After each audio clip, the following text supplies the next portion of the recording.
নবীর জামাই হযরত উসমান রাদিয়াল্লাহু তাআলা আনহু দুনিয়াতে যাকে জান্নাতের সার্টিফিকেট দেওয়া হয়েছে, উসমান তুমি জান্নাতে যাবে, তুমি হলে জান্নাতি। 10 জন সাহাবাকে নবীজি দুনিয়াতে জান্নাতের ডিগ্রি দিয়ে দিয়েছেন, জান্নাতের খুশখবরি দিয়েছেন। তার মধ্যে একজন হলেন উসমান রাদিয়াল্লাহু তাআলা আনহু। এবার হযরত উসমান কবরের কাছে যখন যেতেন, কবরের পাঞ্জর দিয়ে যখন হাঁটতেন, কোন কবরকে যখন দেখতেন, এত কাঁদতেন ওরে আল্লাহ, চোখের পানিতে সমস্ত দাড়িওয়ালা ভিজে যেত। এত কবরকে দেখে কাঁদতেন, কাঁদতে চোখের পানিতে সমস্ত দাড়ি ভেজে যেত। সাহাবায়ে কেরামেরা প্রশ্ন করে দিলেন, ও গো উসমান, জাহান্নামের বয়ান হয়, নবীজি জাহান্নামের কথা বলেন, কিন্তু আপনি অত কাঁদেন না যত কান্দন আপনি কবরকে দেখা কান্দেন। জাহান্নামে আগুন আছে, জাহান্নামে ভয়ঙ্কর আযাব আছে, ওই জাহান্নামের ভয়ে আপনি অত কান্দেন না, জাহান্নামের ভয়ে আপনার চোখ দিয়ে অত পানি ঝরে না যত কান্দন আপনি কবরকে দেখে কাঁদছেন। ব্যাপারটা কি? এইবারে উসমান বললেন, বন্ধুরে, ও আল্লাহ নবীর সাহাবীরা শুনে নাও, আমি উসমান কবরকে দেখে কান্দি। কেন কান্দি তাহলে শুনে নাও। আল্লাহ নবী বলেছেন, মানুষের মৃত্যুর পর, শ্বাস বন্ধ হয়ে যাওয়ার পর সর্বপ্রথম মানুষের আখিরাতের মধ্যে প্রথম মঞ্জিল, প্রথম জায়গা হবে কবর। আল্লাহ রাসূল বলেছেন, কবরে মানুষকে 3টা প্রশ্ন করা হবে, কবরে মানুষকে 3টা সওয়াল করা হবে। যে কবরের পরীক্ষাতে পার করে যাবে, আখিরাতের সমস্ত জায়গাতে পার করে যাবে, লোকটা জান্নাতে চলে যাবে। আর যারা কবরের পরীক্ষাতে, কবরের হিসাবে ফেল করে যাবে, তারা কিয়ামতের দিন কোন জায়গাতে পাস করতে পারবে না। এই জন্য কবরকে দেখে আমি কান্দি। শুধু তা নয়, দয়ার রাসূল দোয়া শিখিয়ে দিয়েছেন, ওরে আমার উম্মতেরা তোমরা শুনে নাও, ফজরের নামাজের পর 3 বার এই দোয়াটাকে পড়বে। এদিকে ফজরের নামাজের পর 3 বার পড়বে, আর মাগরিবের নামাজের পর 3 বার পড়বে। 3 বার করে যদি দোয়াটা পড়েন, আল্লাহ রাব্বুল আলামিন আপনাকে কবর আযাব থেকে বাঁচাবেন। কি দোয়াটা? যেমন মাগরিবের নামাজ পড়লেন, মাগরিবের নামাজ যেমন হয়ে গেল, মাগরিবের নামাজ পড়ে বসে আছেন কিংবা বাড়ির দিকে রওনা হয়ে গেছেন, 3 বার দোয়াটা পড়বেন, আল্লাহুম্মা ইন্নী আউযু বিকা মিন আযাবিল কবর, আল্লাহুম্মা ইন্নী আউযু বিকা মিন আযাবিল কবর, আল্লাহুম্মা ইন্নী আউযু বিকা মিন আযাবিল কবর। এই মতো যখন ফজরের নামাজ পড়লেন, তখন আপনি 3 বার পড়বেন, আল্লাহুম্মা ইন্নী আউযু বিকা মিন আযাবিল কবর, আল্লাহুম্মা ইন্নী আউযু বিকা মিন আযাবিল কবর, আল্লাহুম্মা ইন্নী আউযু বিকা মিন আযাবিল কবর। দোয়াটার মানে, আল্লাহ জি, আমি দুনিয়াতে যখন আছি, আর দুনিয়াতে একটা টাইম, আমার সময় এমন আসবে, দুনিয়া থেকে যখন আমি চলে যাব, আমার শ্বাসটা যখন বন্ধ হয়ে যাবে, লোকজনে যখন আমাকে কবরে মাটির ঘরে রেখে আসবে, আল্লাহ ওই দিনে তুমি কবরের আযাব থেকে আমাকে বাঁচিয়ে নিও। আল্লাহ কবরের শাস্তি থেকে আল্লাহ বাঁচিয়ে নিও, কবরের আযাব থেকে আল্লাহ তুমি বাঁচিয়ে নিও। দয়ার নবী বলেছেন, উম্মতরে, যখন তুমি 3 বার দোয়াখানা পড়বে, যখন তোমার 3 বার দোয়াখানা পড়া হয়ে যাবে, এবার কবরের কিন্তু মুখ খুলে যাবে, কবর কথা বলতে লাগবে, কবরের কথা পড়তে লাগবে, কবর কথা বলবে কাকে? আল্লাহকে। মাবুদরে, লাউয়াকুন গ্রামে উমুক তোমার বান্দা, মঞ্জলি গ্রামে উমুক তোমার বান্দা বান্দি, আল্লাহ আমার কাছ থেকে পানা চেয়েছি, মাবুদ আমি কবর বলি, দয়া করে লোকটা যখন মরবে, আমি কবর আমার শাস্তি থেকে আল্লাহ তাকে তুমি বাঁচিয়ে নিও, আল্লাহ আমার আযাব থেকে তাকে বাঁচিয়ে নিও, আল্লাহ আমার মুসিবত থেকে তাকে বাঁচিয়ে নিও। কবর আমার আপনার জন্য আল্লাহর দরবারে সুপারিশ করবেন। আজ মন মোর চঞ্চল রে ভাই, ঝরে দুটে আঁখি, বোঝাইলে বুঝিস না তুই কোন জঙ্গলের পাখি রে, আজ মন মোর চঞ্চল রে, আজ মন মোর চঞ্চল রে ভাই, ঝরে দুটে আঁখি, বোঝাইলে বুঝিস না তুই কোন জঙ্গলের পাখি রে, আজ মন মোর চঞ্চল রে। কাঁচা বাঁশের খাট বাঁধিবে, শুকনো পাতের ডোর, কাঁচা বাঁশের খাট বাঁধিবে, শুকনো পাতের ডোর, এমন করে বাঁধবে রে মন চলবে না তোর জোর রে, আজ মন মোর চঞ্চল রে। গরম পানি বহরের পাতায় মন তোকে গোসল করাবে,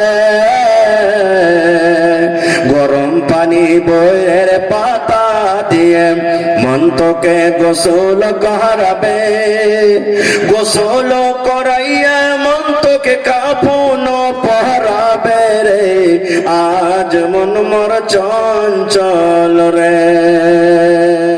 আজরাইল বলবেন আর দেরি নয় চলো তাড়া করে, আজরাইল বলবেন আর দেরি নয় চলো তাড়া করে, কোনো কথা শুনিবে না গো নিবে কলিজাটা ছিঁড়ে, কোনো কথা শুনিবে না গো।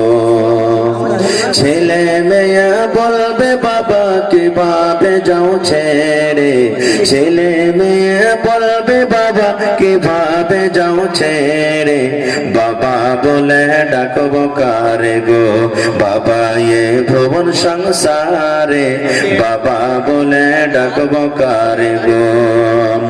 আজ না হয় কাল তুমি যাইবা কবরে, যাওয়ার সময় দেখবে গো তোমার সবই রইবে পড়ে, যাওয়ার সময় দেখবে গো। নারে তাকবীর। আজকে জলসার আমার যোগ্যতমায় শ্রদ্ধেয় সভাপতি সাহেব, স্টেজে বসে থাকা ওলামায়ে কেরাম, জ্ঞান পিপাসু ছাত্রবৃন্দ, সামনে বসে থাকা ইসলাম দরদি দিন দরদি ভাই ও বাবাজিরা, পর্দানাসীন মায়েরা এবং খালারা, সমস্ত তারিফ ও গুণগান সেই মহান আল্লাহ তাবারক ওয়া তাআলার জন্য, যে মহান আল্লাহ তাবারক ওয়া তাআলা এত নরম গরম বিছানাকে ত্যাগ করে এই কনকনা ঠারে শীতের রাত্রে এই মজলিসে একত্রিত হয়ে বসে কিছু বলার ও শোনার তৌফিক দিয়েছেন, তাই আমরা সে আল্লাহর প্রশংসা করি। সকলেই অন্তর থেকে মহব্বতের সাথে পড়েন আলহামদুলিল্লাহ। একটু জোর করে পড়েন আলহামদুলিল্লাহ। তারপর আমাদের শেষ নবী হযরত মুহাম্মদুর রাসূলুল্লাহ পড়েন সাল্লাল্লাহু আলাইহি ওয়াসাল্লামের পর অগণন দারুদ শরীফ শান্তি ধরে অবস্থিত হোক, আমিন। আল্লাহুম্মা সাল্লি আলাইহি আল্লাহুম্মা বারিক। বন্ধুগণ, আপনারা মাগরিবের নামাজ থেকে নিয়ে রাত্রি 11টা পার করছে, এতক্ষণ বসে বসে উলামায়ে কেরামের মুখ থেকে বিভিন্ন প্রকারের কোরআন হাদিস দিয়ে কথা শুনলেন। আজকে শেষের বেলাতে আমি আপনাদের সামনে এসেছি। জীবনে অনেক ওয়াজ নসিহত আমরা করছি, শুনছি, বিভিন্ন রকমের খবর পড়ছি, দেখছি, কিন্তু আল্লাহ তাবারক ওয়া তাআলা যে নবী আমাদেরকে দান করেছেন, যে নিয়ামত দান করেছেন, সেই নবীর ব্যাপারে হয়তো আমরা খুবই কম লোক জানি, খুবই কম জানি। যারা পড়ালেখা আলহামদুলিল্লাহ তারা তো জানছেন, যারা হয়তো পড়ালেখা করেননি, মায়েরা হোক ভাইরা হোক, নবীর ব্যাপারে খুবই কম জানছেন।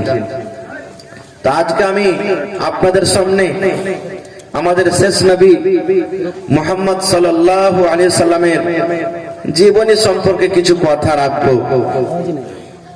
যখন থেকে দুনিয়াতে নবীজি এসেছেন, কিভাবে এলেন, কোন ভাবে নবীর সাথে কখন কোন টাইমে কি ঘটলো, এ সম্পর্কে কিছু আলোচনা রাখবো। আর ইনশাআল্লাহ এই জিনিসটা জানা প্রত্যেক মুসলমানের জন্য জরুরি। আজকে আমরা খেলাড়ির ব্যাপারে জানছি, অমুক খেলাড়ি অমুক সালে এত ছক্কা মেরেছে, এত চৌকা মেরেছে, অমুক হিরো হিরোইন অমুক সালে এই বই, এই ছবি, এই ফিল্ম তৈরি করেছে, অমুক শায়ের ওর ঘটনা এরকম ভাবে ঘটেছে, অমুক শায়ের ওর হায়াতে মোবারকাতে এরকম এরকম জিনিস হয়েছে।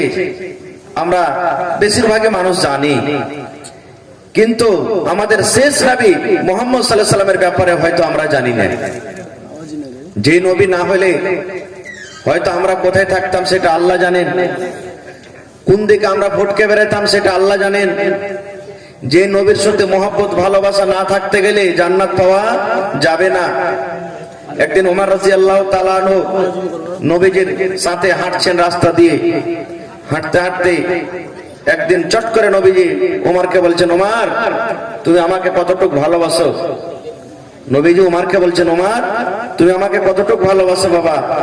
হযরত ওমর রাদিয়াল্লাহু তাআলা আনহু বললেন, ইয়া রাসূলুল্লাহ, নিজের জান বাদ দিয়ে আপনাকে ভালোবাসি। আল্লাহ যে আমাকে জান দিয়েছে, এই জান খান ছাড়া আপনাকে ভালোবাসি।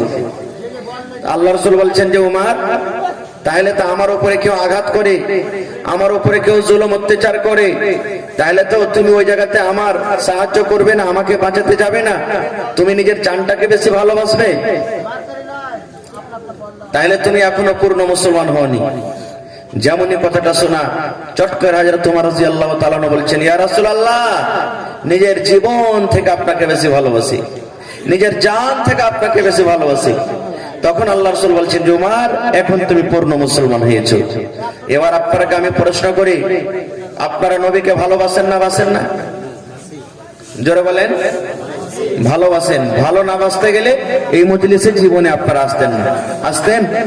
জীবন আসতেন না। এটা একটা মহব্বত, এটা একটা ভালোবাসার পরিচয় যে আজকে আপনারা নবীর পাগল হয়ে সুবহানাল্লাহ আজকে মজলিস আপনারা বসে আছেন। আল্লাহর কাছে দোয়া করি রব্বুল আলামিন এই মহব্বত ভালোবাসা যেন কিয়ামতের দিন প্রত্যেক ছোট বড় নর নারী আল্লাহ মুসলমান আমরা যেন হজে কাউসারের নবীর হাতে পানি পান করতে পারি, তার আল্লাহ তুমি আমাদেরকে তৌফিক দেন, পড়ে আল্লাহুম্মা আমিন। ভাই আমার, আল্লাহ তাবারাক ওয়া তাআলা শেষ নবী করে পড়ালছেন কাকে? আমাদের শেষ নবী মুহাম্মদ সাল্লাল্লাহু আলাইহি সাল্লামকে। যখন নবীর নাম আসবে তখন সাল্লাল্লাহু আলাইহি সাল্লাম পড়বেন। শেষ নবী করে পড়ালছেন।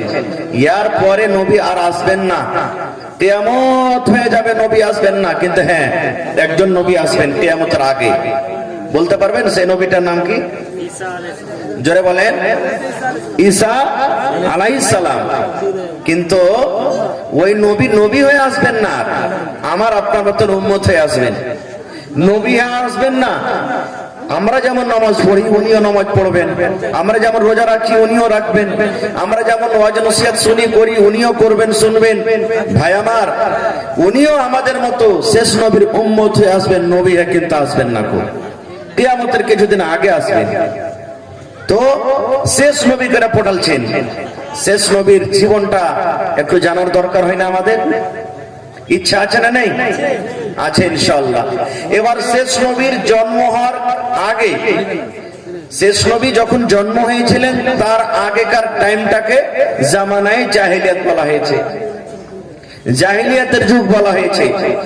তো নবীজিকে আল্লাহ কেন পাঠালেন, নবীজি কিভাবে এলেন, নবী যখন আসেন তার আগেকার টাইমে লোকেরা কি করত, নবীজি কোন জায়গাতে জন্মগ্রহণ করলেন, এ সম্পর্কে কিছু একটা কথা আলোচনা করব। আচ্ছা বলেন তো, আজকে আমরা নিজের স্ত্রীকে ভালোবাসি না বাসি না? জোরে বলেন, বাসি কি বাসি না? ভালোবাসি। কারণ দুনিয়াতে কাউকে না ভালোবাসে, কিন্তু স্ত্রীকে ভালোবাসে। এবার কিন্তু যে ভাইয়ের স্ত্রী ভালো হয়নি, দুধ জাতাল হয়নি, একদিকে কইবে তো যাবে আর একদিকে। হ্যাঁ, কোনো কাজ করতে কবে তো মুখ ঘুরিয়ে টেড়ি বেকারে চলে যাবে অন্যদিকে। ও ভাই তো কইবে যে ইয়াকে বিয়ে করার থেকে আমার এই জোয়ান কুয়ারা হয়ে থাকাটাই ভালো ছিল, নাকি? ভাই আমার, কত মা খালা এমন আছেন, বহিনারা এমন আছেন যে ওর স্বামীকে কত রকম কত কথা বলবে, কিন্তু সোজা হবে না। ও মনে মনে বলবে আল্লাহ ই কোন মিনসার পাল্লা তাল্লা পড়েছ, ঠিক আমার নসিবে লেখা ছিল, বলবে। ভাই আমার, আল্লাহ নবীর জামানাতে সুবহানাল্লাহ একজন সাহাবী এসে নবীকে বলছেন, এটা কখন ঘটতো? এটা মা খালাদের প্রতি জুলুম অত্যাচার করা হতো, মা খালাদের প্রতি জুলুম করা হতো। এ মায়েরা, ইসলাম আপনাদের কত মান সম্মান দিয়েছেন দেখেন। যখন ওই নবীজির আসার আগে, নবীজির নবী হওয়ার পূর্বে একটা মক্কার ভিতরে গুনার কাজ হইতো, পাপের কাজ হইতো। কি পাপ হইতো? সোজাসুজি বুঝে রাখেন, দুনিয়াতে এরকম কোন পাপ নাই যে মক্কাতে হতো না। জমিনের উপরে এরকম কোন গুনাহ নাই যে মক্কাতে হতো না। যেমন তার মধ্যে এই গুনাহগুলো হইতো কি? যেমন একজন সাহাবী রাসূলকে বলছেন, নবীজি, ইয়াহুদীদের স্ত্রী যখন এমস হয়, যখন হাজ হয়, এমসি হয়, মাসিক হয়, তখন কিন্তু ওরা কি করে, নিজের স্ত্রীটাকে আলাদা বিছান দেয়, আলাদা ঘর দেয়। ওরা নিজের বিছানে নিজের জায়গাতে রাখে না, নিজের ঘরে রাখে না।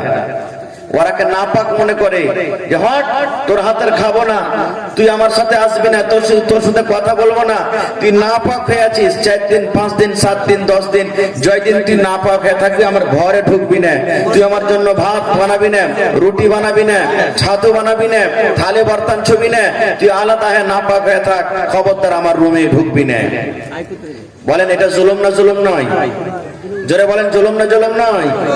যখন নবীজি শুনলেন, তখন নবীজি সাহাবায়ে কেরামকে বললেন, রে আমার সাহাবায়েরা, রে আমার উম্মতের দল, খবরদার খবরদার, তোমরা নিজের স্ত্রীদের পরে জুলুম অত্যাচার করিও না।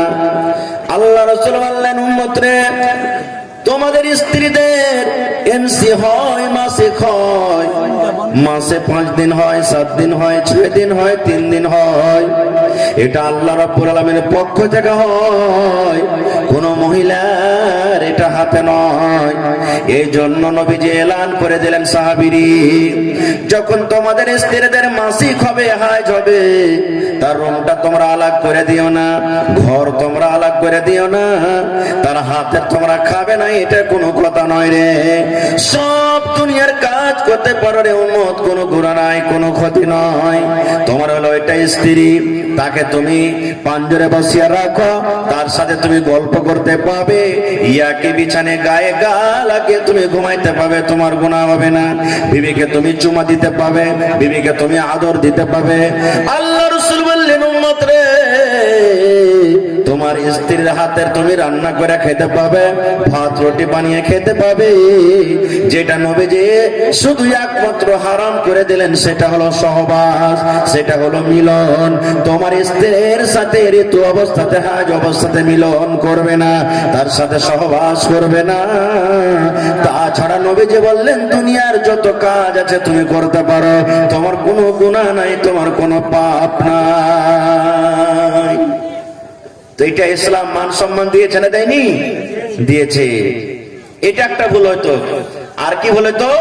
এটা নবীজির জন্ম হওয়ার আগে বা নবীজির নবী হওয়ার আগে গোলা ভুল হয়তো। কি ভুল হয়তো? আল্লাহ রে আল্লাহ, আজকে যেমন আমার বাড়িতে মা আছেন, আমার বাড়িতে বিবি আছেন, আপনার বাড়িতে বোন আছে, বেটি আছে। আল্লাহ রাসূল বলেছেন, ওই জাহেলিয়াতের জামানাতে যদি কোনো মহিলা, যদি কোনো নারীর স্বামী মারা যেত, যদি কোনো মহিলার পুরুষ মারা যেত, ওই মহিলাকে জিন্দা আগুন দিয়ে তাকে জ্বালিয়ে দেওয়া হতো।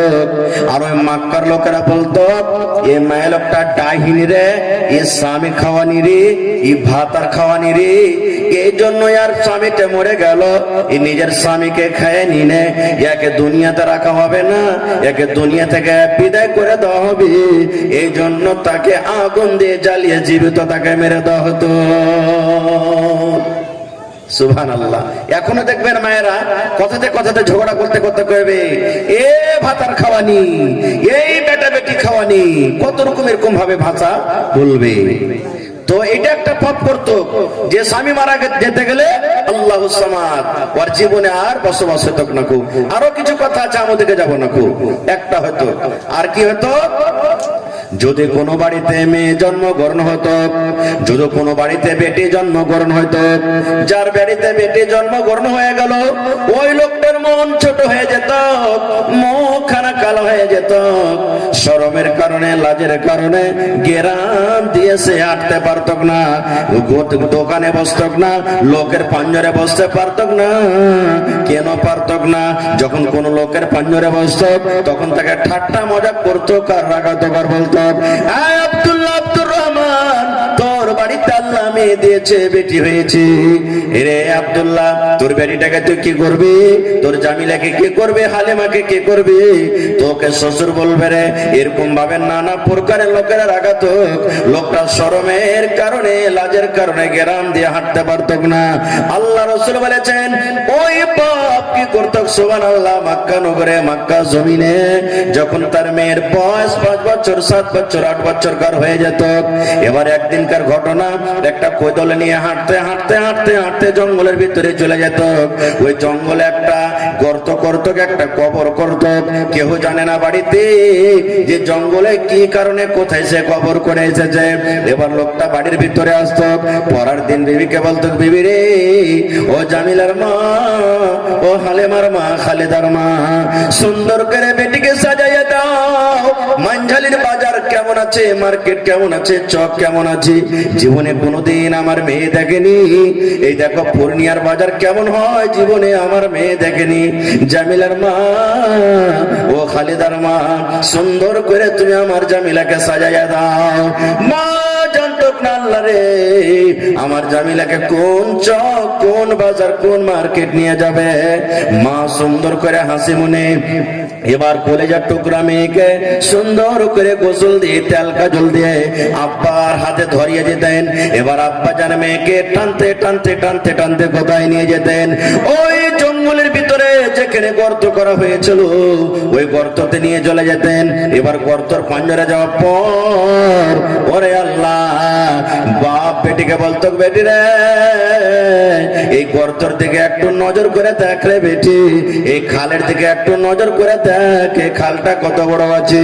ওই বেটি তো জানে না আমার আব্বা জান কেন আমাকে গর্তর দিকে মুখ করে দেখতে বলছে। এবার যেমনই মুখ বাড়িয়ে ওই কলেজার টুকরা মেয়ে যেমন দেখতে যেত, সুবহানাল্লাহ, পিছন থেকে আব্বা জান একটা এমন জোর করে ধাক্কা দিত। ধাক্কা দেওয়ার সাথে সাথে মুখের বড়ে গর্তেতে মেয়ে পড়ে যেত। এবার পড়ে যাওয়ার পর আব্বা উপর থেকে বলতো, বেটি রে, জীবনের মতো তুমি আমাকে আব্বা বলে নাও, বাপ বলে তুমি ডেকে নাও, আর তুমি আমাকে আব্বা বলে ডাকতে পাবে না। বেটি রে, তুমি মাকে জীবনের মতো মা বলে ডেকে নাও, তুমি আর তোমার মাকে মা মা বলে ডাকতে পাবে না। এই আসমানের রংটা কেমন হয় তুমি জীবনের মতো দেখে নাও, আর তুমি দেখতে পাবে না। যেমন কথাটা বললাম, ওরে আল্লাহ, ইমাম বাগাবী রাহমাতুল্লাহ আলাইহি বলেন, ওই বেটি খালের ভিতরে পড়ে বলতেন, আব্বা গো, কি অপরাধ করেছি আমি, কি ভুল করেছি, কি আমার দ্বারাতে অন্যায় হয়েছে, আপনি আমাকে এত বড় শাস্তি কেন দিচ্ছেন, কেন আপনি আমাকে ধাক্কা দিয়ে দিলেন গর্তের ভিতরে? ইমাম বাগাবী বলেন, ওরে আল্লাহ, বাপ বলতো, বেটি রে, যেদিন থেকে তুই জন্ম নিয়েছিস সেদিন থেকে আমি বাড়িতে সুখ পাই না, আরাম পাই না। যেদিকে আমি যাচ্ছি লোকরা আমাকে রাগায়, যেদিকে আমি যাচ্ছি লোকরা আমাকে বলে, দেখো রে, দেখো মেয়ের বাবা রাস্তা দিয়ে হেঁটে চলে যায়, বেটির বাবা রাস্তা দিয়ে হেঁটে চলে যায়। এই জন্য বেটি রে, যেদিন থেকে তুই আমার বাড়িতে এসেছিস আমার মুখের হাসি উঠে গেছে, আমার মুখে হাসি বের হয় না। এই জন্য আমি আজকে তোকে গর্ততে দফন করে যাব।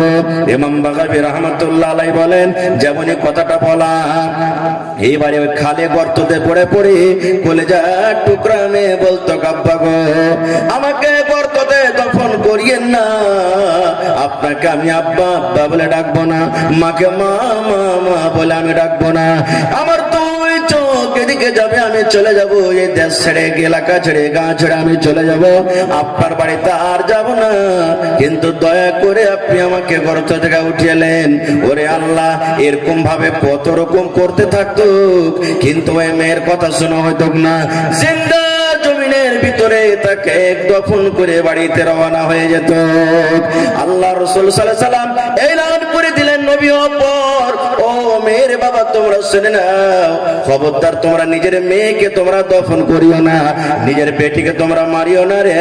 নবীজি খুশখবরি দিয়ে দিলেন, বেটির বাপ, যার বাড়িতে দুইটা মেয়ে জন্মগ্রহণ হয়েছে, এই হাদিসে দুটার কথা আছে, কিন্তু মেয়ে দুটা হোক, একটা হোক, তিনটা হোক, পাঁচটা হোক, 10টা হোক, আল্লাহ রাসূল বলেছেন, উম্মত রে, যার বাড়িতে মেয়ে জন্মগ্রহণ করেছে ওই মেয়ের বাবা শক্তি হিসাবে যদি মেয়েকে পড়িয়ে লেখিয়ে শক্তি হিসাবে যদি লালন পালন করে যখন মেয়ে বড় হবে সুন্দর একটা বাড়ি দেখে সুন্দর একটা ঘর দেখে সুন্দর একটা জামাই পর দেখে যদি তার বিয়ে লাগিয়ে দিতে পারে তার লালন পালন করতে পারে।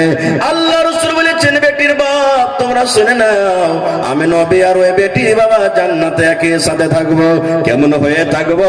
নবীজি দুটো আঙ্গুলকে ইশারা দিয়ে বললেন বেটির বাপ রে এই দুটো আঙ্গুল দেখো যেমন পাশাপাশি হয়ে আছে আমি নবী আর ওই মেয়ের বাবা জান্নাতের ভিতরে পাশাপাশি হয়ে থাকবো।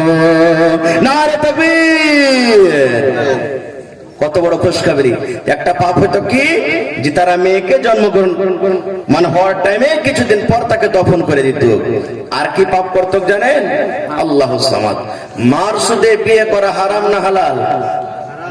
জোরে বলেন। হ্যাঁ, মাকে বিবাহ করত। তাও কিভাবে বিয়ে করত জানেন? বাপ মরে গেল বেটা বড় হয়েছে, বাপ মরে গেল বেটা বড় হয়েছে, সুবহানাল্লাহ। এবার মাকে পরে কি করত? বিবাহ করে স্ত্রীর মতন করে নিয়ে থাকতো, সতর মাকে নিয়ে থাকতো, চাচিকে নিয়ে থাকতো। হালাল হারামের কিছু পহচান ছিল না। সোজা কথা, দুনিয়াতে কোন এমন গুনাহ ছিল না যে মক্কার লোক সেই গুনাহটা করত না। খুব এরকম টাইমে এরকম সময়তে আল্লাহ তাবারাক ওয়া তাআলা দুনিয়াতে দিলেন কাকে? শেষ নবী মুহাম্মদ সাল্লাল্লাহু আলাইহি সাল্লামকে দুনিয়াতে পাঠাচ্ছেন। এবার নবীজি যখন দুনিয়াতে আসবেন, নবীজি দুনিয়াতে আসবেন, নবীজির মায়ের নাম হলো বিবি আমেনা। নবীজির মায়ের নাম কি? বিবি আমেনা। নামটা মনে রাখবেন ভালো করে। আব্বার নাম হলো আব্দুল্লাহ। আব্বার নাম কি? আব্দুল্লাহ। আর দাদর নাম হলো কি? আব্দুল মুতাল্লিব। নবীজির মায়ের নাম বিবি আমেনা, আব্বার নাম আব্দুল্লাহ, দাদর নাম আব্দুল মুতাল্লিব। নবীজি যখন মায়ের পেটে আব্বাজান দুনিয়া থেকে চলে গেলেন, আব্বা দুনিয়াতে নেই। খুব সুবহানাল্লাহ সহায়ক বেটা ছিলেন। নবীজির 10 জন বাপ চাচা। কতটি? 10 জন বাপ চাচা। আর 6 জন ছিলেন ফুফু নবীজির। 16টা ফুফু এবং বাপ চাচা মিলে নবীজির 16 জন ছিলেন। ভালো করে মনে রাখবেন এই সমস্ত কথা। আমি খুব শর্টে কথা বলবো, লম্বা করবো না ইনশাআল্লাহ। এবারে বাপ দুনিয়া থেকে চলে গেলেন। দাদু আব্দুল মুতাল্লিব চিন্তায় চিন্তিত, আল্লাহ আমার বউ বাড়িতে, আমার ছেলে দুনিয়া থেকে চলে গেল, শোক হারা হয়ে গেল, শোক লেগে গেল। আল্লাহ কি হবে কি হবে? এই করতে করতে একদিন গেল, 2 দিন গেল, 3 দিন গেল, মাস গেল। সুবহানাল্লাহ। এবারে নবীজি দুনিয়াতে জন্ম নিলেন। নবীজি দুনিয়াতে জন্ম নিচ্ছেন। যারা কিতাব লিখেছেন আর রাহিকুল মাখতুমে দেখবেন, বিভিন্ন কিতাবে আরো দেখবেন যে নবীজি বাপ যখন মারা যায় ওই টাইমে নবীজি মায়ের পেটে 6 মাস মোটামুটি। নবীজি যখন পেটে ছিলেন 6 মাসে তখন আব্বাজান দুনিয়া থেকে মারা গেছেন। নবীজি আব্বাকে দেখেননি, ইয়াতীম হয়ে দুনিয়াতে আসছেন। এবার মা আমেনা কি কথা বলছেন শুনেন। মা আমেনা বলছেন, যখন আমার ছেলে কলেজার টুকরা মোহাম্মদ জন্ম নিল, ওরে আল্লাহ এমন একটা রোশনি বের হলো, এমন একটা লাইট বের হলো, এমন একটা আলো বের হলো, মনে হয় গোটা শাম, গোটা আরব, গোটা দুনিয়া মনে হয় ঝলমল ঝলমল করতে লাগলো। এমন একটা রোশনি এলো যে মনে হয় গোটা আরব, গোটা দুনিয়া মনে হয় একবারে ঝলমল ঝলমল শুরু হয়ে গেল। এত আলো, এত রোশনি। এবার যখন দুনিয়াতে নবীজি এলেন, মা আমেনা একজন দাসীকে ডাক দিয়ে বললেন, যাও তার দাদাকে খবর দাও আব্দুল মুতাল্লিবকে যে তোমার পোতা জন্ম নিয়েছে দুনিয়াতে। বলেন তো, দুনিয়াতে যদি পোতা হয়, বেটা হয়, মানুষের মুখে খুশি আসে না? আসে না? জোরে বলেন, আসে কি আসে না? আসে। কিন্তু দেখবেন যখন কোন মা খালারকে 1টা 2টা 3টে 4টে করে যখন বেটি হয়ে যায়, বেটা যদি না হয়, ও লজ্জার কারণে, শরমের কারণে ও অন্য লোককে বলবে না, খবর দিবে না। লোকেরা যখন বলবে, আরে তোর স্ত্রীটার যে কি হয়েছে, হে ভাই কিছু হওয়ার মতন যে ছিল, বলিস দেখো বেটি হয়েছে, মুখ ভারী করে বলবেন যে বেটি হয়েছে। আর যদি বেটা হয়ে যেত দেখবেন মাইন্ডেলের মার্কেটে একটা রসগোল্লার দোকানে রসগোল্লা থাকবে না, সব একবারে খুঁজেতে একবারে বন্টন করে দিবে, এরকম হবে। এবার দাদু দৌড়াতে দৌড়াতে এসে কোলে নিলেন, কোলে লওয়ার পর চুমা চাটা দিলেন, চুমা চাটা পর দাও দৌড়াতে দৌড়াতে দৌড়াতে সেই ছেলেকে নিয়ে চলে গেলেন কোথায়, যেখানে কাবা শরীফ বানা আছে। কাবা শরীফে যাওয়ার পর এবার ছেলের নাম রাখলেন কি, মোহাম্মদ। এই নাম কে রেখেছেন? দাদু রেখেছেন। নাম কে রেখেছেন?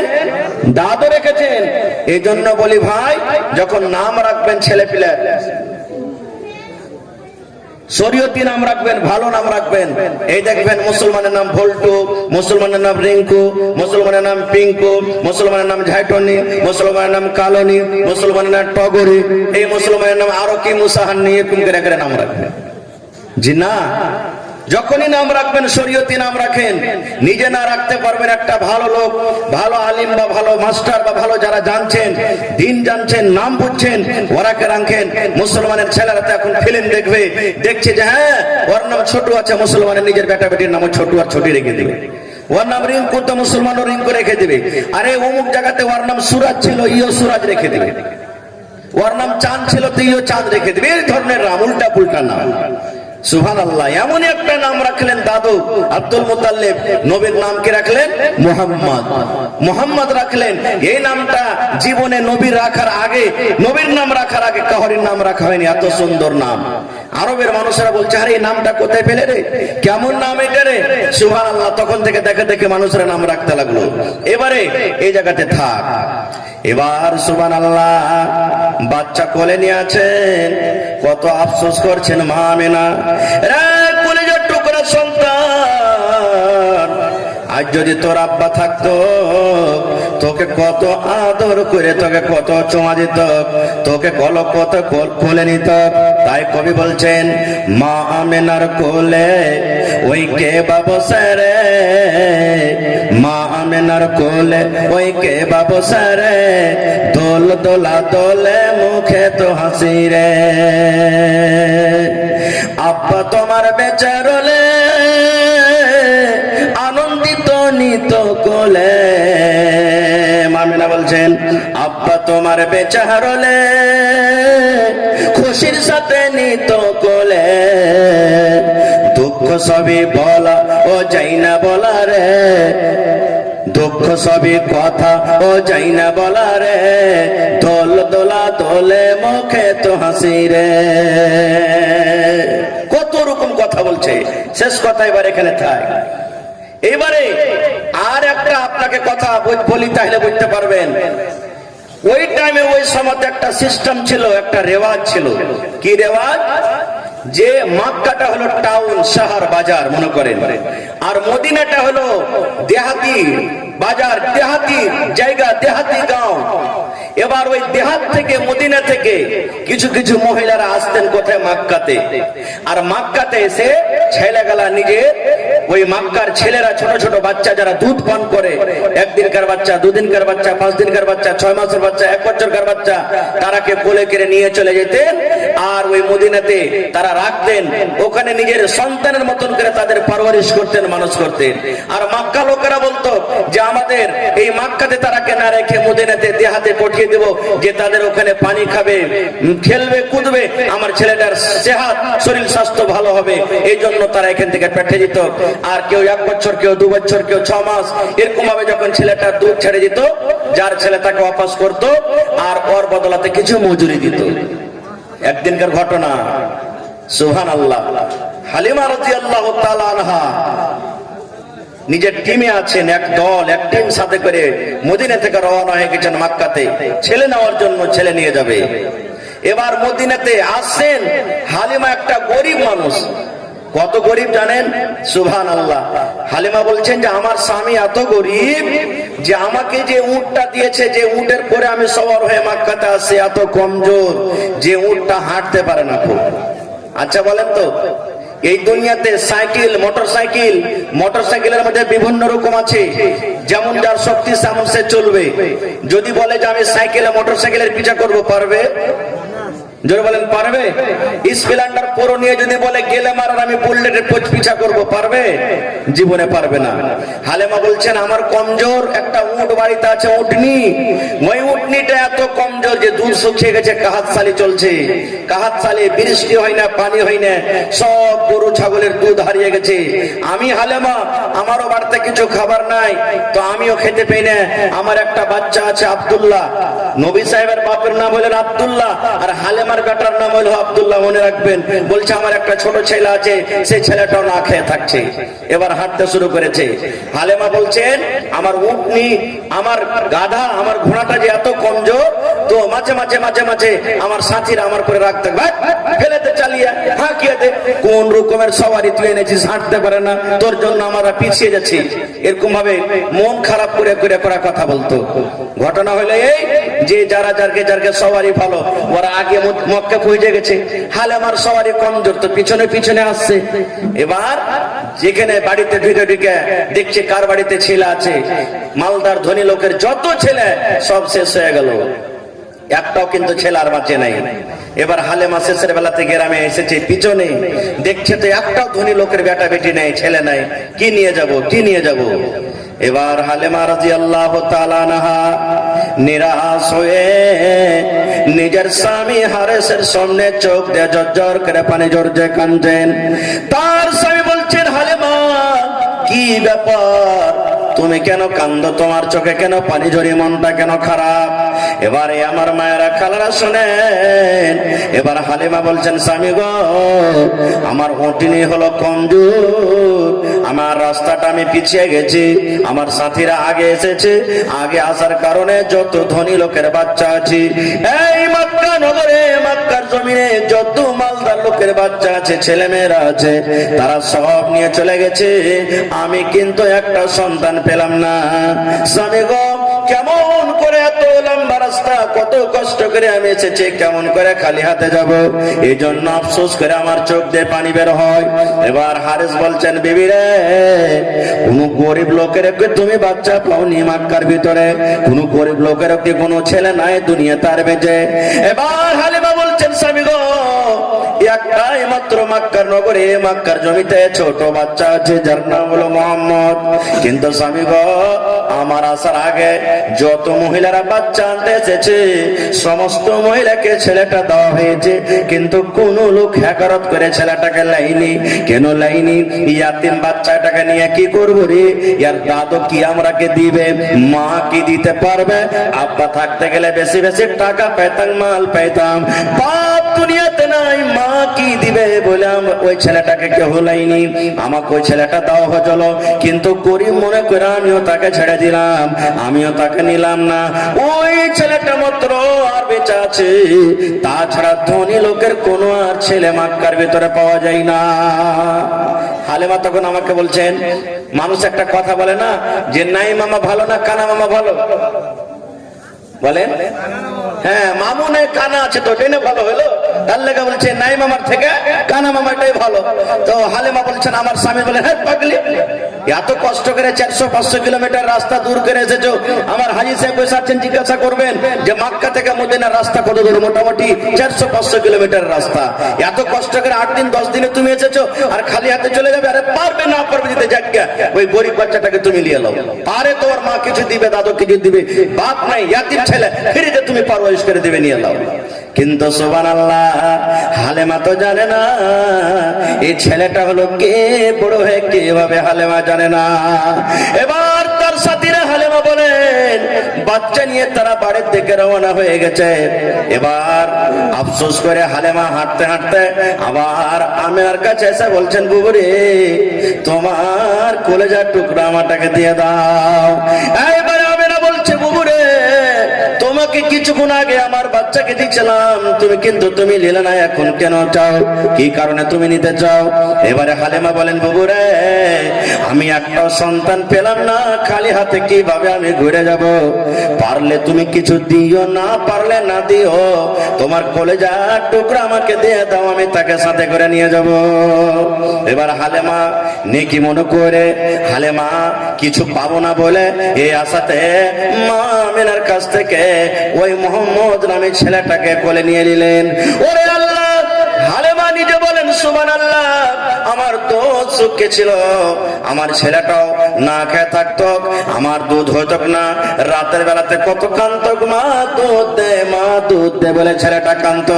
কিন্তু আমার স্থানে আমার ছাতিতে দুধ না, যে আমার কলেজার টুকরা সন্তানকে আমি রাতের বেলাতে পান করাবো। কেন্দে কেন্দে কেন্দে কেন্দে আমার ছেলেটা ঘুমিয়ে যেত। মা হালেমা বলেন, কিন্তু যখনই আমি মোহাম্মদকে আমি কোলে নিলাম, ওরে আল্লাহ, কোথা থেকে আমার ছাতিতে দুধ এসে গেল। ওরে আল্লাহ, যেমনই আমি মোহাম্মদকে আমার ছাতিতে মুখ লাগিয়ে দিলাম, সুবহানাল্লাহ, কোথা থেকে আল্লাহর দয়াতে খোদার কুদরত বর্ষিত হয়ে গেল। আল্লাহ আমার পরে দয়া করে দিলেন, আল্লাহ আমার পরে রহম করে দিলেন, আমার ছাতিতে দুধ এসে গেল। একবারে খুব সুন্দর করে পেট ভরে মোহাম্মদ ছেলেটা পান করলো।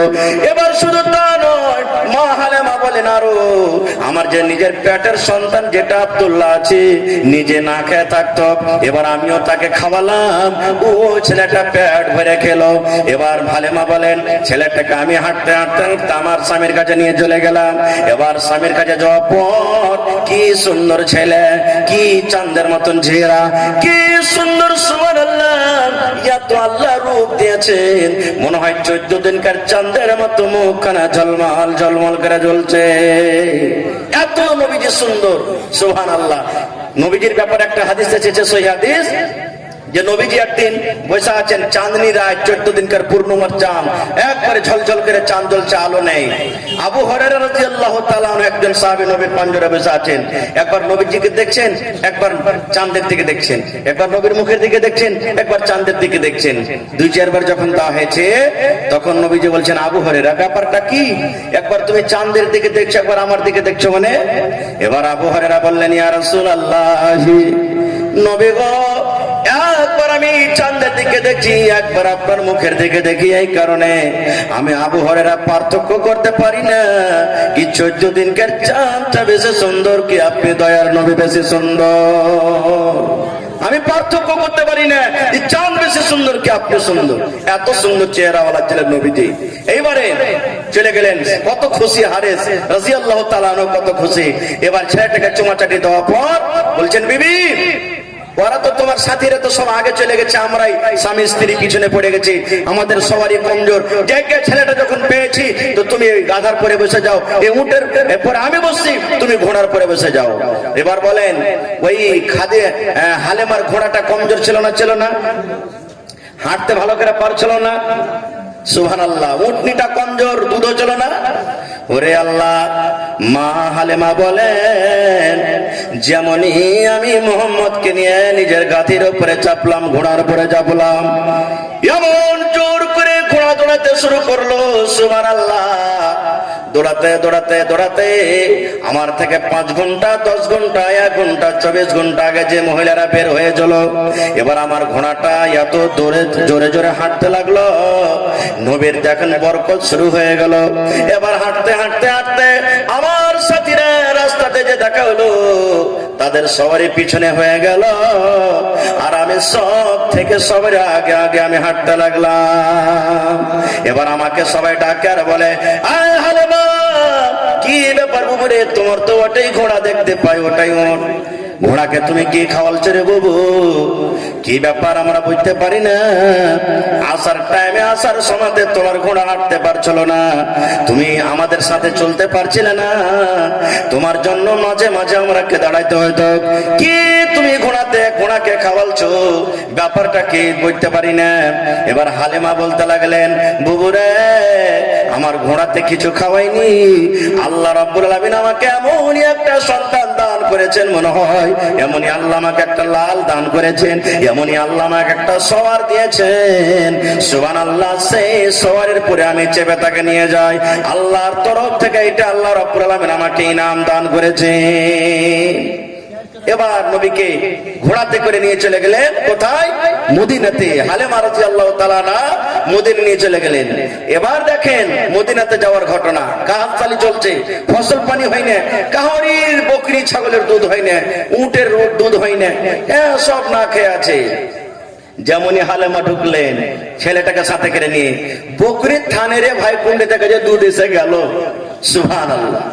বকরি থানে যে দুধ আসতে লাগলো, হালেমা তখন নিজের স্বামীকে বলছেন, স্বামী গো, এই দেখেন আমাদের বকরিতে কত দুধ নেমেছে, থানটা কত বড় হয়ে গেছে, যান বালতি কটোরা নিয়ে আপনি যান দুধ দহন করেন। দুধ দহলেন। হালেমা বলছেন, আমিও পান করলাম, আমার ছেলেরাকে দিলাম, আমার স্বামীও পান করলেন, আবার ঢেকে রাখলাম। এত আল্লাহ তাবারাক ওয়া তাআলা বরকত দিয়ে দিলেন। সুবহানাল্লাহ। এটা আল্লাহ তাবারাক ওয়া তাআলা করতে দেখেন। আল্লাহ যে তাকে নবী করবেন, ছোট্ট থেকে দেখেন আল্লাহ তাবারাক ওয়া তাআলা রহমতের দুয়ারকে খুলে দিয়েছেন। রহমতের দুয়ারকে আল্লাহ তাবারাক ওয়া তাআলা খুলে দিয়েছেন। এবারে হালিমা রাদিয়াল্লাহু তাআলা না নিয়ে তাকে থাকতে লাগলেন। আছেন আছেন আছেন, তার ছেলের পরে মায়া মহব্বত কিন্তু বাড়তে আছে। যেমন যেমন কারিশমা আল্লাহর তরফ থেকে হয়েছে, তেমন তেমন তারপরে মহব্বত ভালোবাসা বেশি হবে না? হবে না? জোরে বলেন, হবে না? হবে না? মহব্বত ভালোবাসা গাঢ় হয়ে যায়। এই করতে করতে যখন নবীজির বয়স 2 বছর হয়ে গেল, নবীজি দুধ ছেড়ে দিলেন, মার কিন্তু আর দুধ পান করে না। এবার কথা মতো ছেলেকে মায়ের কাছে, ছেলেকে ওয়াপাস করতে হবে, ফেরত করতে হবে। কিন্তু ছেলের প্রতি মা হালেমার এত মায়া, এত দয়া, এত মহব্বত, ওই ছেলেকে কিন্তু মা ঘুরাইতে রাজি হয় না। আল্লাহ, আরো থাক ছেলেটা, কি বাহানাতে রাখবো, আরো থাক, আরো থাক, কি বাহানাতে তাকে ঘুরিয়ে দিব, আরো থাক। কিন্তু তাকে তো ঘুরাইতে হবে, 2 বছর হয়ে গেছে, দুধ ছেড়ে দিয়েছে। এবারে নবীকে সাথে করে মা হালেমা বলছেন, আবার আমি মক্কাতে রওনা হয়ে গেলাম। কিন্তু ইচ্ছা হয়েছে এটাই যে আল্লাহ, আমি তার মাকে বলবো যে বাবুরে, আর কিছুদিন তুমি আমাকে ছেলেটা তুমি রাখিও, আমার কাছে তুমি দাও, কি বাহানাতে চাহাবো। এবার হাঁটতে হাঁটতে হাঁটতে আবার মক্কাতে চলে গেলেন। মক্কাতে যাওয়ার পর মা আমেনা নিজের ছেলেকে পেয়ে কত আদর, কত খুশি, সুবহানাল্লাহ, কত চুমাচাটি দেওয়ার পর এবারে হালেমা বলছেন, বাবুরে, একটা কথা তোমাকে বলবো রে বাবু। আমেনা বলছেন, বাবুরে কি বলবে বলো?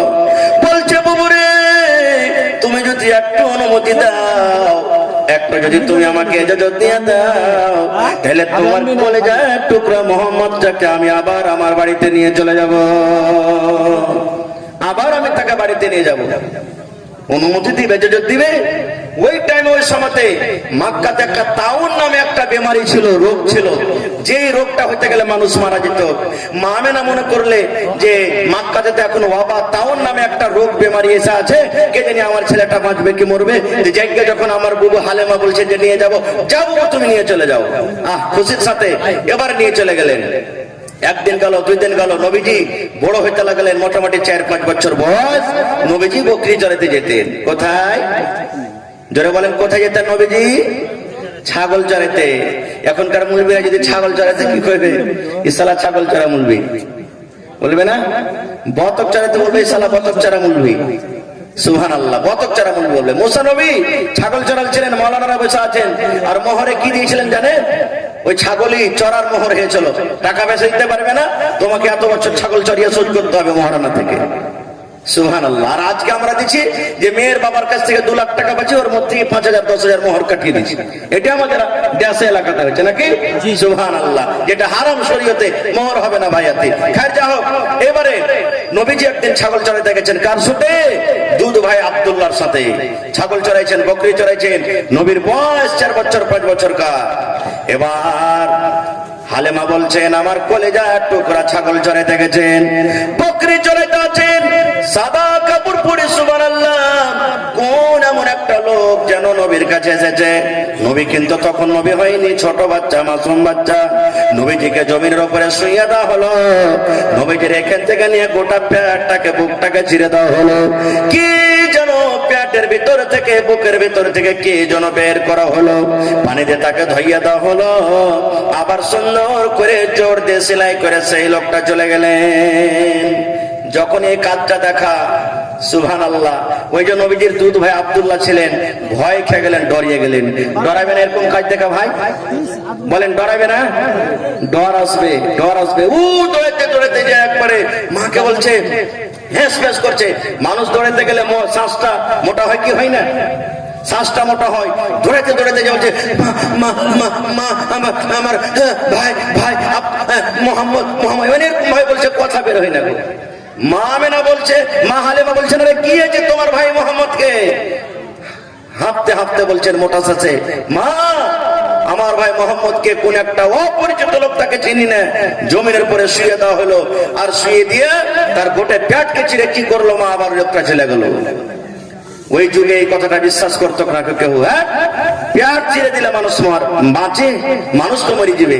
কিন্তু এখনকার মানুষ দেখেন সুবহানাল্লাহ, কত বড় বড় অপারেশন হয়েছে। আল্লাহ বেমারি থেকে সবাইকে হেফাজত রাখুক। কত বড় বড় বেমারি হয়েছে, আর কত লম্বা লম্বা অপারেশন করছে, তাও মানুষ বাঁচছে না, বাঁচে না। এখন এই জিনিসটাকে মানুষ বিশ্বাস করছে, কিন্তু তখন মানুষ বিশ্বাস করতো না খুব। এবার সুবহানাল্লাহ, হালেমা রাদিয়াল্লাহু তাআলা আনহা তার স্বামী হারিস বেকার করে শুনে দৌড়াতে দৌড়াতে দৌড়াতে দৌড়াতে দৌড়াতে ময়দানে চলে গেলেন। দেখছে নবী আমার 5 বছর 6 বছরকার সন্তান সুন্দর হয়ে দাঁড়িয়ে আছে, কিন্তু একটু থরথর একটা কাঁপছে। এবার দেখছে গাঞ্জি খুলে দেখছে, ফ্যান খুলে দেখছে, কাটার কোনো দাগ নাই, কোন জায়গাতে কোন রকমের দাগ পাওয়া যায় না। মা হালেমা সুন্দর করে ছেলেকে জড়িয়ে ধরলেন। ধরার পর বলছে, বেটা রে কি হয়েছিল তোর সাথে, কে এসেছিল রে বেটা, কে তোকে এরকম ভাবে কি করে চলো। এবার হালেমা বলছেন, আমাকে সুন্দর করে আমার কলিজার টুকরা মোহাম্মদ বলতে লাগলো, মা গো আমি চিনি না, টাকা জানি না, আমার কাছে একটা খুব সুন্দর মানুষ এসেছিল, আমাকে জমিনে শুইয়ে দেওয়া হলো, আমার কোন জায়গাতে পেটে কিভাবে কাটলো আমি জানি না, কাটার পর আবার কি কি করলো, আর করার পর আবার সুন্দর করে আমাকে জোরতার দিয়ে তারা চলে গেলেন, আমি তাকে দেখতে পেলাম না। এবার মা হালেমার ভয় হয়ে গেল, আল্লাহ পরের ছেলে আমি বাড়িতে রেখেছি, ছেলের যদি কিছু হয়ে যায় তার মাকে আমি কি জবাব দিব, মাকে আমি কি উত্তর দিব, দাদুকে আমি কি উত্তর দিব, না না না, এরকম ছেলেকে আমি বাড়িতে রাখবো না। যদি ছেলের কিছু হয়ে যায় আমি তার মাকে কি হিসাব দিব, দাদাকে কি হিসাব দিব। এবার ছেলেটাকে উঠে বসিয়ে বলছে, বাবা রে ও মোহাম্মদ, চলো চলো তোমার মায়ের সাথে তোমাকে দেখা করাই আনি আসি। হাঁটতে হাঁটতে হাঁটতে হাঁটতে আবার মক্কাতে এলেন।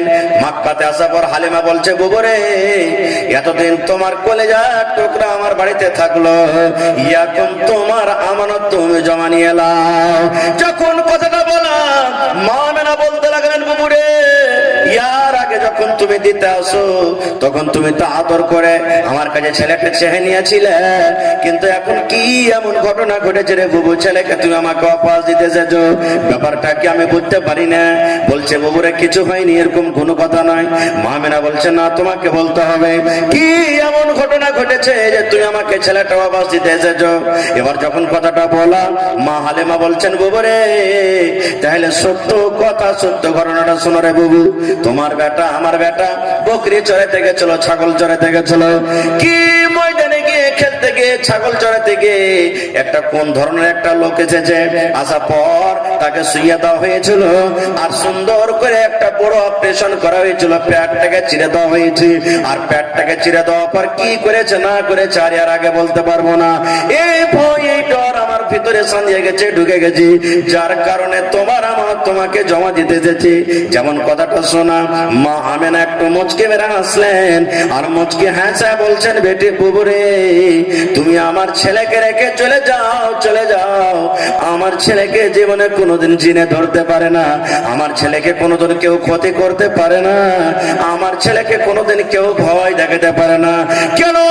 মা আমেনা বলছে, বুবুরে আমার ছেলে মোহাম্মদ যখন দুনিয়াতে জন্ম নেয় তখন একটা এমনই নূর পয়দা হয়েছে, একটা এমনই নূর ফুটেছে, একটা এমনই নূর ঝলমল করেছে, মনে হয় গোটা পৃথিবীটা আলো হয়ে গেল। এই জন্য ভয়ের কোনো কারণ নাই, যাও তুমি আমার ছেলেকে ছেড়ে চলে যাও। এবার মা মেনা বাড়িতে রাখলেন। আবার করতে করতে 6 বছর যেদিন বয়স, সুবহানাল্লাহ, মা মেনা বলছেন যে বেটা মোহাম্মদ, বলছে কি গে মা, বলছে তোমার আব্বা যে মারা গেছে, চলো তোমার আব্বার একটু কবরটাকে জিয়ারত করে আসি, দেখাছি তোমার আব্বার কবরটাকে। বাপ মরে গেছেন, দাদু মরেছেন, দাদি মরেছেন, কত লোকের স্ত্রী মরেছেন, কোনদিন জিয়ারত করেছেন? জিয়ারত করেছেন না। যখন মুলবিরা বলবে দোয়া বন, যত উল্টা সিধা পারবেন গায়েল দিয়ে মুলবির গায়ে একবারে 14 গোষ্ঠীকে ধুয়ে দিবেন। কিন্তু কবর যখন মাটি দেওয়ার টাইম হলো গ্রামের লোক, তখনই আমরা যাব। তাছাড়া মা বাবার জন্য একদিন যাই যে জিয়ারত করব, দোয়া দুরুদ করব, আমরা করতে পারি না। সুবহানাল্লাহ, শুনলেন? আল্লাহ রাসূল বলেছেন, উম্মত রে, যখন তুমি কবরস্থানে যাবে, তোমার মা কবরে শুইতে আছে, তোমার আব্বা কবরে শুইতে আছে, তোমার স্ত্রী কবরে শুইতে আছে, তোমার ছেলে মেয়েরা কবরে শুইতে আছে, গ্রামের লোক কবরে শুইতে আছে। উম্মত, যখন তুমি কবর জিয়ারত করতে যাবে, কবরস্থানে যখন তুমি যাবে, তখন তোমাকে একটা দোয়া পড়তে হবে। ওই দোয়া পড়ার পর তুমি যাবে কবরস্থানে, যখন ঢুকবে তখন দোয়া পড়তে হবে। আজকে যেমন আমি স্টেজে এলাম, সালাম করলেন, লোকের সাথে দেখা হলে সালাম করবেন। আল্লাহ রাসূল বলেছেন, উম্মত, জীবিত মানুষকে তুমি সালাম দাও, সালাম দিতে গেলে তার উত্তর শুনতে পাবে, তার জবাব শুনতে পাবে। কিন্তু এই কবরস্থান একটা এমন জায়গা, এমন দেশ, এমন দুনিয়া, ওই কবরে হাজার হাজার মানুষ শুইতে আছে, তারা কথা বলতে পারবে না, কিন্তু তোমাকে সালাম দিতে হবে, তারাকে সালাম জানাইতে হবে, সালাম দিতে হবে। তুমি সালাম দিবে, কিন্তু তাদের জবাব তুমি শুনতে পাবে না। কি সালাম দিবে, কিভাবে দিবে? নবী বলেছেন, আসসালামু আলাইকুম আহলাদ দিয়ারি মিনাল মুমিনিনা ওয়াল মুসলিমিন ওয়া ইন্না ইনশাআল্লাহু বিকুম লালাহিকুন নাসআলুল্লাহ লানা ওয়া লাকুমুল আফিয়া। এটা হলো কবরস্থানে যাওয়ার দোয়া। কয়টা লোক করছি? মাটি দেওয়ার টাইম হইলো, হাঁটছি, রাস্তাতে গল্প করছি, হবে কোন ভুট্টা লাগালছে 35-22 হবে মনে হয়, এটা নাকি এত মোটা মোটা মুচা, সুবহানাল্লাহ। গরমা ধান কোন যে পিছন নেশা লাগালছে, কোন যে খাদ দিয়েছে, চল তোকে জিজ্ঞাসা করবো যে তুই কি খেয়ে ধান লাগালছিলি? হ্যাঁ, এই দেখে গল্প করি না, করি না? ওরে আল্লাহ, হাদিসের কথা, আল্লাহ নবীর জামাই হযরত উসমান রাদিয়াল্লাহু তাআলা আনহু, দুনিয়াতে যাকে জান্নাতের সার্টিফিকেট দেওয়া হয়েছে, উসমান তুমি জান্নাতে যাবে, তুমি হইলে জান্নাতি। 10 জন সাহাবীকে নবীজি দুনিয়াতে জান্নাতের ডিগ্রি দিয়ে দিয়েছেন, জান্নাতের খুশখবরি দিয়েছেন, তার মধ্যে একজন হলেন উসমান রাদিয়াল্লাহু তাআলা আনহু। এবার হযরত উসমান কবরের কাছে যখন যেতেন, কবরের পাঞ্জর দিয়ে যখন হাঁটতেন, কোন কবরকে যখন দেখতেন, এত কাঁদতেন, এত কাঁদতেন, ওরে আল্লাহ, চোখের পানিতে সমস্ত দাড়িওয়ালা ভিজে যেত। এত কবরকে দেখে কাঁদতেন, কাঁদতে কাঁদতে চোখের পানিতে সমস্ত দাড়ি ভেজে যেত।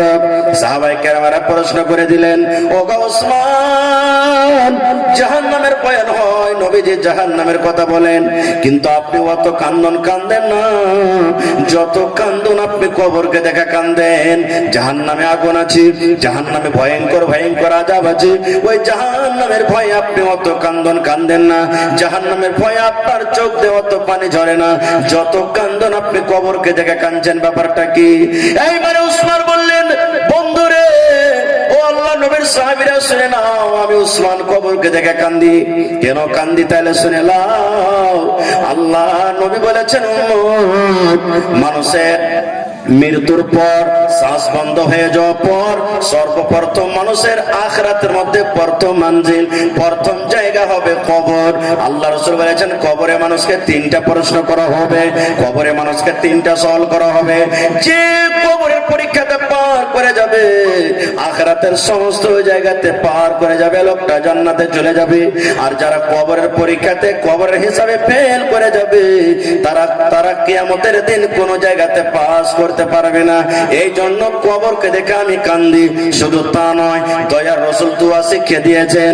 ওরে আমার উম্মতেরা, তোমরা শুনে নাও, ফজরের নামাজের পর 3 বার এই দোয়াটাকে পড়বে। এদিকে ফজরের নামাজের পর 3 বার পড়বে, আর মাগরিবের নামাজের পর 3 বার পড়বে। 3 বার করে যদি দোয়াটা পড়েন, আল্লাহ রাব্বুল আলামিন আপনাকে কবর আযাব থেকে বাঁচাবেন। এই দোয়াটা যেমন মাগরিবের নামাজ পড়লেন, মাগরিবের নামাজ যেমন হয়ে গেল, মাগরিবের নামাজ পড়ে বসে আছেন কিংবা বাড়ির দিকে রওনা হয়ে গেছেন, 3 বার দোয়াটা পড়বেন। আল্লাহুম্মা ইন্নী আউযু বিকা মিন আযাবিল কবর, আল্লাহুম্মা ইন্নী আউযু বিকা মিন আযাবিল কবর, আল্লাহুম্মা ইন্নী আউযু বিকা মিন আযাবিল কবর। এই মতো যখন ফজরের নামাজ পড়লেন, তখন আপনি 3 বার পড়বেন, আল্লাহুম্মা ইন্নী আউযু বিকা মিন আযাবিল কবর, আল্লাহুম্মা ইন্নী আউযু বিকা মিন আযাবিল কবর, আল্লাহুম্মা ইন্নী আউযু বিকা মিন আযাবিল কবর। দোয়াটার মানে, আল্লাহ জি, আমি দুনিয়াতে যখন আছি, আর দুনিয়াতে একটা টাইম, আমার সময় এমন আসবে, দুনিয়া থেকে যখন আমি চলে যাব, আমার শ্বাসটা যখন বন্ধ হয়ে যাবে, লোকজনে যখন যখন আমাকে কবরে মাটির ঘরে রেখে আসবে, আল্লাহ ওই দিনে তুমি কবরের আযাব থেকে আমাকে বাঁচিয়ে নিও। আল্লাহ কবরের শাস্তি থেকে আল্লাহ বাঁচিয়ে নিও, কবরের আযাব থেকে আল্লাহ তুমি বাঁচিয়ে নিও। দয়ার নবী বলেছেন, উম্মত রে, যখন তুমি 3 বার দোয়াখানা পড়বে, যখন তোমার 3 বার দোয়াখানা পড়া হয়ে যাবে, এবার কবরের কিন্তু মুখ খুলে যাবে, কবর কথা বলতে লাগবে, কবরের কথা পড়তে লাগবে, কবর কথা বলবে কাকে? আল্লাহকে। মাবুদ রে, লাউয়াকুন গ্রামে উমুক তোমার বান্দা, মঞ্জলি গ্রামে উমুক তোমার বান্দা বান্দি আল্লাহ আমার কাছ থেকে পানা চেয়েছি। মাবুদ আমি কবর বলি, দয়া করে লোকটা যখন মরবে, আমি কবর আমার শাস্তি থেকে আল্লাহ তাকে তুমি বাঁচিয়ে নিও, আল্লাহ আমার আযাব থেকে তাকে বাঁচিয়ে নিও, আল্লাহ আমার মুসিবত থেকে তাকে বাঁচিয়ে নিও। কবর আমার আপনার জন্য আল্লাহর দরবারে সুপারিশ করবেন। আজ মন মর চঞ্চল রে ভাই, ঝরে দুটে আঁখি, বোঝাইলে বুঝিস না তুই কোন জঙ্গলের পাখি রে। আজ মন মর চঞ্চল রে, আজ মন মর চঞ্চল রে ভাই, ঝরে দুটে আঁখি, বোঝাইলে বুঝিস না তুই কোন জঙ্গলের পাখি রে। আজ মন মর চঞ্চল রে।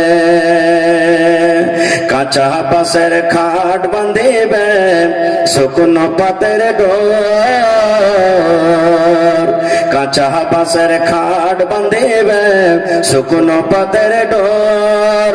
এমন করে বাঁধবে রে, মন চলবে না তোর জোর রে। আজ মন মর চঞ্চল রে। গরম পানি বহরের পাতায় মন তোকে গোসল করাবে, গরম পানি বহরের পাতা দিয়ে মন তোকে গোসল করাবে, গোসল করাইয়া মন তোকে কাফন পরাবে রে। আজ মন মর চঞ্চল রে। গোসল করাইয়া মন তোকে কাফন পরাবে, কাফন পড়িয়া মন তোর জানাজা পড়াবে রে। আজ মন মর চঞ্চল রে। গোসল করাইয়া মন তোকে জানাজা পড়িবে, গোসল করাইয়া মন তোর জানাজা পড়িবে, জানাজা পড়িয়া মন তোকে দফন করিবে রে। আজ মন মর চঞ্চল রে। মা কান্দিবে বেটার বেটা, বোন কান্দিবে ভাই, মা কান্দিবে বেটার বেটা, বোন কান্দিবে ভাই। পরের বেটি সেও তো কানবে, আর তো কেহ নাই রে। আজ মন মর চঞ্চল রে। মা কান্দিবে বেটার বেটা, বোন কান্দিবে ভাই। ঘরের বিবি সেও তো কানবে, আর তো উপায় নাই রে। আজ মন মর চঞ্চল রে। আজ মন মর চঞ্চল রে ভাই, ঝরে দুটে আঁখি, বোঝাইলে বুঝিস না তুই কোন জঙ্গলের পাখি রে।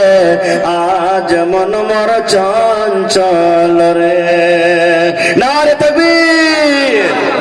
মাশাআল্লাহ, 1 ঘন্টা কাছে আছে ভাই, তবে ইনশাআল্লাহ আপনাদেরকে শোনাবো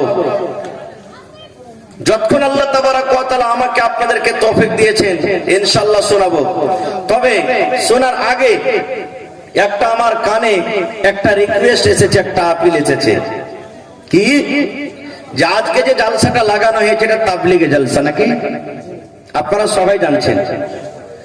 আর আপনাদের একটা মাদ্রাসা আছে, হিফজুল কোরআন মাদ্রাসা। যে মাদ্রাসার সেক্রেটারি সাহেব আমার এই আলহাজ এখানে হাজী সাহেব বসে আছেন, আপনারা সবাই জানছেন যে মাদ্রাসাতে মোটামুটি 150 থেকে 200 পর্যন্ত হাফিজে কোরআন পড়ালেখা করছে। আমার একটা ছেলে আছে মাদ্রাসাতে পড়ালেখা করছে। আলহামদুলিল্লাহ, আপনাদের দয়া মোহাব্বত ভালোবাসা মাদ্রাসাতে এত আছে যে ছেলেরাকে দেখে, টিচারকে দেখে, মাদ্রাসার রং রূপ দেখে মন খুশি হয়ে যাচ্ছে ভাই। তবে বেশি আপনাদের সময় নিব না, বাস আমি এই ওয়াজটাকে এখান থেকে বন্ধ করে ঘড়ি থেকে 10টা মিনিট আপনাদের কাছে আমি সময় নিব সেই মাদ্রাসার জন্য। যতদূর আল্লাহ যাকে শক্তি দান করেছেন, মাদ্রাসাতে কাম চলছে, 2য় মঞ্জিলে ছাদ হয়ে গেছে আলহামদুলিল্লাহ, এখন প্লাস্টার ওগেরার কাজ চলছে। তো সেই মাদ্রাসাটাকে লক্ষ্য করে কেউ 1 বড়া, কেউ 2 বড়া, কেউ 5 বড়া, কেউ 10 বড়া করে সিমেন্টের দাম গালা দিতে পারবেন আল্লাহর হস্তে। চাদর দিয়ে একটা মা খালারকে পিন্ডালে কাউকে পাঠান, মা খালারা দান করবেন যতদূর আল্লাহ যাকে শক্তি দিয়েছেন। কোনো বান্দা ছান্দা নাই ভাই, যতদূর আপনি যে পারবেন মাশাআল্লাহ। এই দেখেন আমার একজন নানাজান 200 টাকা দান করলেন মাশাআল্লাহ। নিয়ত করেন যে কমসে কম 1 বড়া সিমেন্টের দাম 500 টাকা দিব। আল্লাহ আরো যাকে বেশি রেখেছেন 1000, 2000, 5000, 10,000 টাকা দিব। মনে করেন